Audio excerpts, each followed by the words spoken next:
महक और आप देख रहे हैं केकेसी न्यूज 24 पर इस वक्त की खबर। साहब नालियों में लगे टूटे लोहे के जाल दे रहे मौत को दावत। प्रधान टूटे हुए जाल बदलवाने में नहीं दिखा रहे रुचि।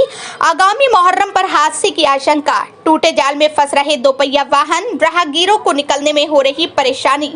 महोबा पनवाड़ी कस्बे पनवाड़ी के अंदर गंदे पानी की निकासी के लिए बने नाले व नालियों के ऊपर वाहनों की सुगम आवाजाही के लिए लोहे के जाल डाले गए थे। आरोप है कि एस्टीमेट में तो मजबूत लोहा से बने जाल लगवाने का पैसा डाला गया, मगर ये लोहे के जाल भी भ्रष्टाचार की भेंट चढ़ गए और कुछ ही दिनों में टूटकर क्षतिग्रस्त हो गए हैं। नाले व नालियां चौड़ी हैं, इसलिए जाल टूट जाने से दोपहिया वाहनों साइकिलों के पहिए फंस जाते हैं। साथ ही जब वाहन इन नालियों के ऊपर से निकलता है तो पहिया नाली में जाते ही दचका लगता है। ऐसे में न केवल वाहनों की टूट फूट का डर रहता है, बल्कि वाहन पर पीछे बैठे व्यक्ति के गिरने का भी डर रहता है। हैरानी की बात यह है कि ग्राम पंचायत इन जालों को चिन्हित करके बदलवाने में रुचि नहीं दिखा रही है।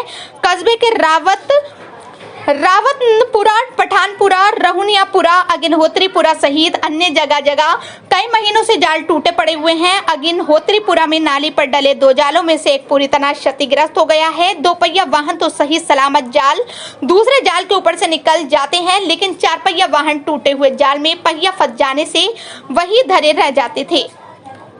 मोहल्ले के लोगों ने टूटे हुए जाल को शीघ्र सही करवाने के लिए अधिकारियों का ध्यान अपेक्षित कराया है। साहब दिन में तो बचकर निकल जाता है, लेकिन रात के अंधेरे में मोहल्ले के ही कई लोग गिर चुके हैं।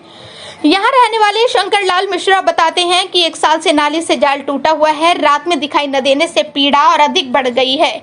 मोहल्ले में कभी भी प्रधान सचिव कभी आते ही नहीं है। मेरी उम्र 92 वर्ष हो चुकी है। मैं चलने में असमर्थ हूँ, इसलिए बाहर जाकर अधिकारियों से शिकायत नहीं कर सकता हूँ। हजरत इमाम हुसैन की शहादत की याद में मनाए जाने वाले मुहर्रम पर कस्बा पनवाड़ी में ताजिए निकाले जाते हैं। आगामी मंगलवार को रात में तथा बुधवार को दिन में मुहर्रम का जुलूस निकाला जाएगा, जिसमें सैकड़ों की संख्या में लोग एकत्रित होकर निकलते हैं। आश्चर्य की बात यह भी है कि आगामी त्योहार को देखते हुए संपन्न हुई पीस कमेटी की बैठक में इन महत्वपूर्ण बातों का जिक्र क्यों नहीं हुआ? क्या सिर्फ खाना पूर्ति और मुंह मीठा करने के लिए ही पीस कमेटी की बैठक का आयोजन किया जाता है? अब ये देखना दिलचस्प होगा कि प्रशासन कितनी जल्दी इन रास्तों को सही करवाता है। जब इस संबंध में एसडीएम कुलपहाड़ अनुराग प्रसाद से बात की गई तो उन्होंने कहा कि यह अत्यंत महत्वपूर्ण विषय है। तत्काल संबंधित खंड विकास अधिकारी एवं प्रधान को निर्देशित कर रहा हूं। महोबा से इफ्तिखार अली की रिपोर्ट।